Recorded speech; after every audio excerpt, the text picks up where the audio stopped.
निर्भीड, निपक्षपाती, सामान्य माणसाच्या हाकेला साथ देणाऱ्या बुलढाणा आणि अकोला जिल्ह्यातील अल्पावधीत प्रसिद्ध झालेल्या व आपल्या बातमीतून सर्वसामान्य लोकांना न्याय देण्याचा प्रयत्न करणाऱ्या MCN न्यूज मराठी चॅनलच्या 11व्या वर्धापन दिनाच्या लाख लाख शुभेच्छा।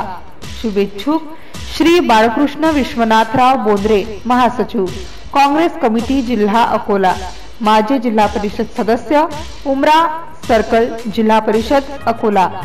MCN न्यूज मराठी बातम्या आणि जाहिरातीकरिता संपर्क देवानंद खिरकर, अकोट तालुका प्रतिनिधी। संपर्क क्रमांक 88 88 15 19 05।